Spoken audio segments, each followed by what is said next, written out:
শ্যামনগর নামে ছিল একটি গ্রাম।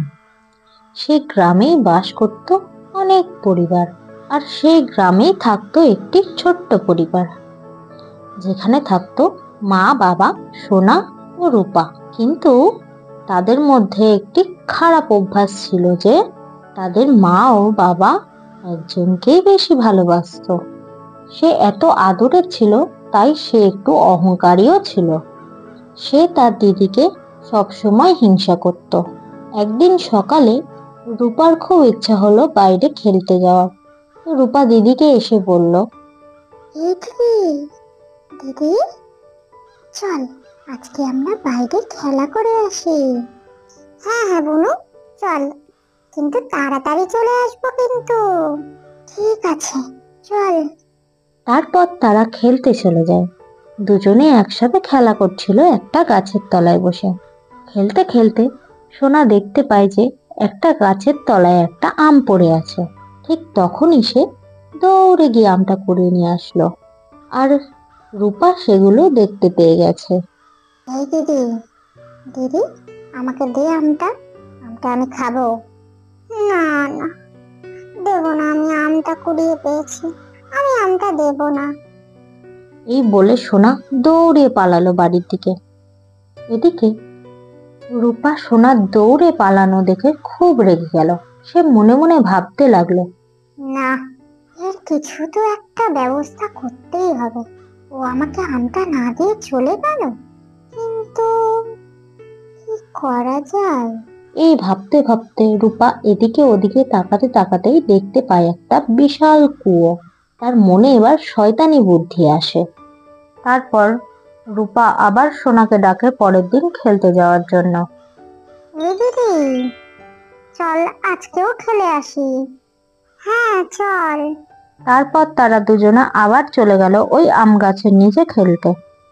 তারপর তারা দুজনে আম গাছের নিচে বসে খেলা করছিল।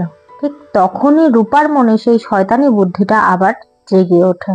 এই দিদি, চল দেখবি, চল এই কুয়োটার মধ্যে কত জল। আমি কালকে খেলতে খেলতে এসে দেখছিলাম। তাই নাকি? চল চল চল দেখে আসি। তারপর রূপা সোনাকে নিয়ে যায় ওই কুয়োটার কাছে।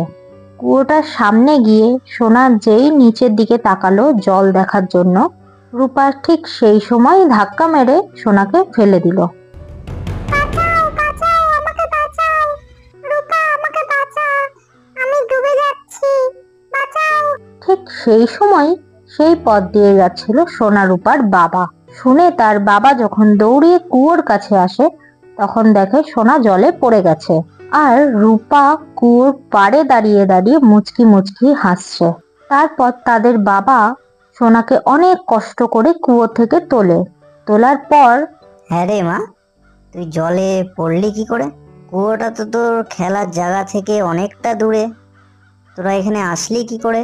তারপর রূপা দৌড়িয়ে বাড়ি চলে যায়, আর সোনা তার বাবাকে কাঁদতে কাঁদতে বলতে থাকে, বাবা, আমি কুয়োর মধ্যে এমনি এমনি পড়িনি, ওই রূপা আমাকে ধাক্কা মেরে ফেলে দিয়েছে। হ্যাঁ, ওর এত বড় সাহস, তোকে ধাক্কা দিয়ে ফেলে দিয়েছে? দাঁড়া, চল বাড়ি, তারপরে ওর ব্যবস্থা করছি আমি। তারপর বাবা সোনাকে নিয়ে বাড়ি চলে আসে। হ্যাঁ রে রূপা, তোর এত বড় সাহস, তুই দিদিকে কুয়োয় ফেলে দিয়েছিস? তুই আজকে সারা রাত বাড়ির বাইরে থাকবি, এটাই তোর হচ্ছে শাস্তি। তারপর বাবার কথা মতো রূপা সারা রাত বাইরে বসে থাকলো। অন্ধকারে ভয়তে সে কাঁদতে লাগলো। বাবা, আমি আর করব না, আমার ভুল হয়ে গেছে, আমি আর কোনোদিন ওর সাথে হিংসা করব না, আমাকে ক্ষমা করে দাও তুমি।